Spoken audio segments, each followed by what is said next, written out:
sobre as mulheres grávidas. Patrícia Varela, boa tarde. Boa tarde, Obrigada Olga. por você ter vindo, minha linda. Prazer estar aqui. Eu li sobre um medicamento que estaria fazendo mal às grávidas. Tá com náusea, vai pro médico, compra e tal. É ondansetrona, é isso? Isso. Me fale, por favor.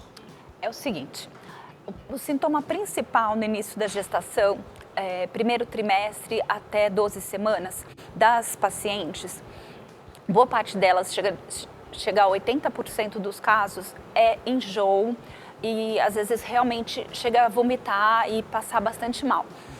Então a gente sempre teve condições de oferecer uma medicação antiemética, que seria antivômitos, antináuseas, para amenizar isso para as pacientes. Porque é um sofrimento, né? Muito. Eu não tive isso. Você foi privilegiada, foi uma sorte. Você tem filhos? Ainda não. Ainda não. Diz que a maioria das pessoas tem. 80%, tem, né? 80% das pacientes. 80? E o que causa náusea, Olha, doutora? tem várias teorias. O que acontece? Quando tem muita teoria para explicar algo em medicina, significa que as pessoas não sabem. Mas a principal teoria é o aumento daquele hormônio beta-HCG. Conforme vai evoluindo a gestação, o beta-HCG vai aumentando.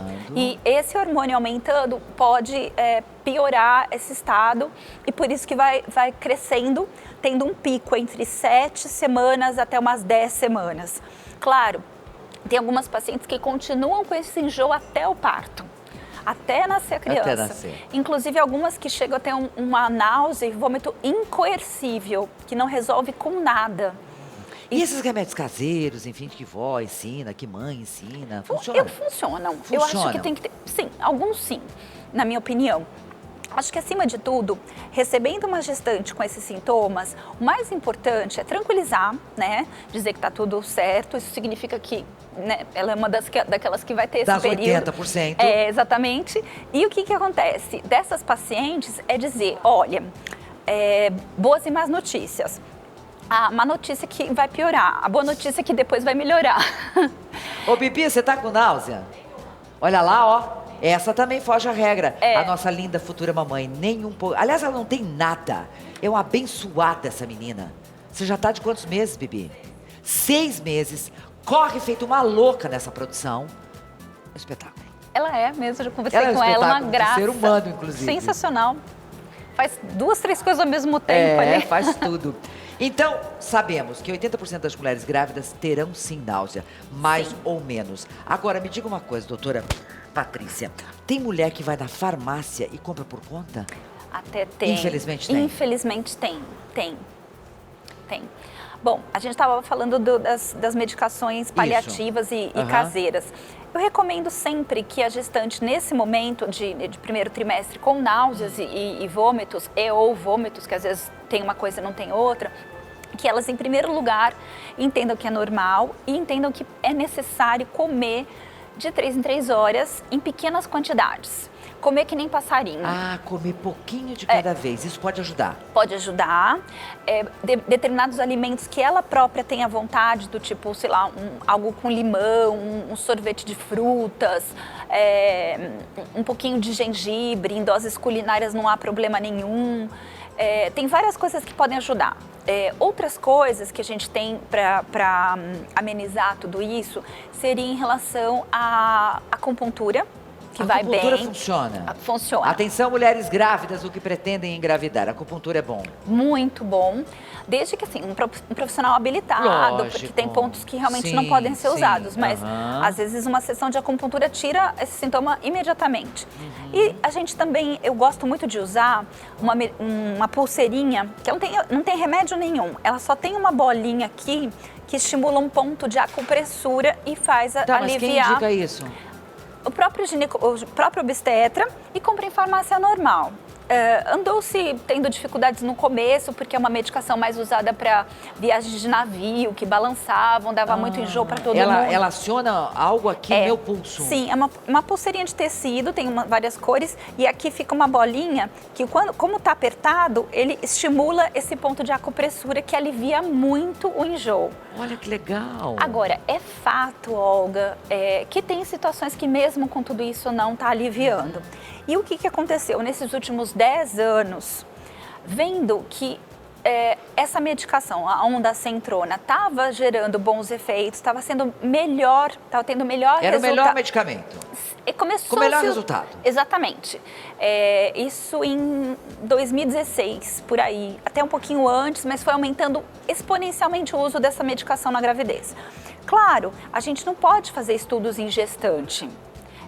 Até por uma questão ética. Claro. Então começa a se estudar em animais, estudar em adultos não grávidos, ver que está tudo certinho, então libera e está tudo certo. Até há pouco tempo, a ondansetrona era considerada uma droga, né? Porque todos os remédios acabam sendo. Exatamente.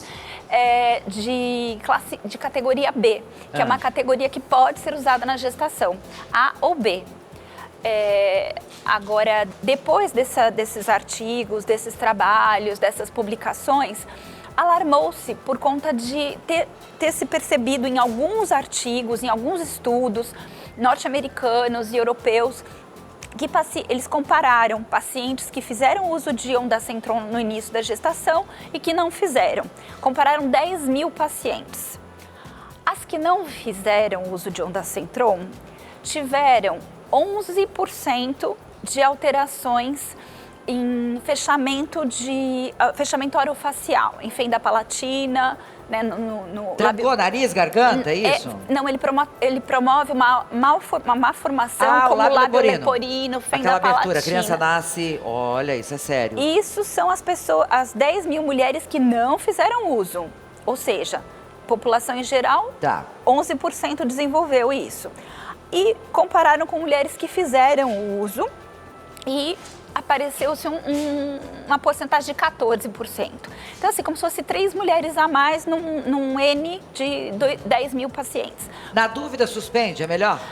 Então, a gente tem que pesar muito a relação custo-benefício. Sim. Aqui no Brasil, a Anvisa está estudando muito a respeito disso, porque é muito sério, né? A gente não quer, de forma alguma, causar um mal para o bebê, nem que seja, muito menos por uma medicação que nós tenhamos prescrevido. E também, ao mesmo tempo, não quer que a mulher sofra a gravidez toda de uma forma bem triste. Temos um impasse aí. Eu já volto. Doutora Patrícia, tem uma pergunta aqui bastante interessante. A nossa telespectadora é a Genilza. Ela diz o seguinte, que a médica dela recomendou o gengibre, mas ela já ouviu falar que o gengibre é abortivo. Exatamente. E aí, faz o quê? Então, eu estudei bastante a respeito disso, porque já foi um questionamento de pacientes minhas e todos os estudos comprovou que gengibre em doses culinárias, claro, ninguém vai comer a raiz toda do gengibre, pode aliviar sim e não há nenhuma contraindicação. É muito importante esclarecer esse alarde que se faz em torno de uma medicação ou de um alimento que pode ajudar, porque se parar para pensar, a ideia é, na gravidez não vamos usar nada. Do tipo, não vamos tomar remédio, não vamos usar nada que for suspeito. Mas é bom perguntar para o seu obstetra, porque isso pode ser algo bom. Então, podemos dizer para essa moça, para a Genilza, que em doses culinárias pode. A Elisângela diz o seguinte, estando grávida, pode tomar remédio amargo? Não sei a que você se refere, minha querida. Bom, o grau de amargor da medicação não é o mais importante. O importante é qual medicação. O que a gente tem bastante segurança em obstetrícia é o uso do paracetamol para uma dor de cabeça, até a dipirona, eu acredito que possa ser bem indicado. Um Buscopan, desculpa, eu falei o nome comercial, mas é tão comum, né? O antiespasmódico, tudo isso é possível. O ácido fólico, que é o mais indicado, né? Usar no início da gestação, até 3 meses antes. Agora, o que a gente não pode, de forma alguma, dar para paciente é anti-inflamatório. Anti-inflamatório, não. Foge um pouco aqui, mas a nossa amiga está tão desesperada aqui, a Fátima, a gente vai perguntar assim. Doutora, me responde, por favor. Descobri que estou com um cisto no ovário direito. Já fiz a retirada do colo do útero faz 5 anos. Hoje tenho 51. Praticamente já estou na menopausa. É muito perigoso? Me ajude. Vamos lá. Aliás, o colo do útero é aonde, hein? Aqui Vai. a gente tem um molde. Um molde. Eu sempre me emociono com esses moldes. Saber que a gente sai daqui, né, doutora? Então, Todos útero que nós. parece tem um tamanho de uma perinha. Isso. Né? Deixa eu Qual virar do útero é aqui, né? Isso. Aqui seria... oh, meu Deus. Vamos achar aqui um o jeito de introito da mostrar. vagina. Tá. Aqui do introito da vulva, né? Do canal vaginal. Aqui tudo o canal vaginal. E o colo do útero é essa estrutura que... E a mulher pode viver sem ele? Pode. Aqui, Eu acho que do esse outro é o colo jeito que tá. Aí, pronto. Aqui Segura acho que assim ficou agora, bom. por favor. Sim.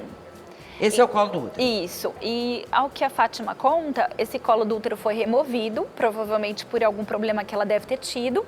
E tudo isso aqui, toda essa estrutura se manteve em ordem. Como ela está com mais de 50 anos e apareceu um cistinho, quer dizer, um cisto no seu tamanho, em um dos ovários, aqui a gente tem um ovário aberto, né, pra gente ver os folículos, e aqui um ovário mais fechado.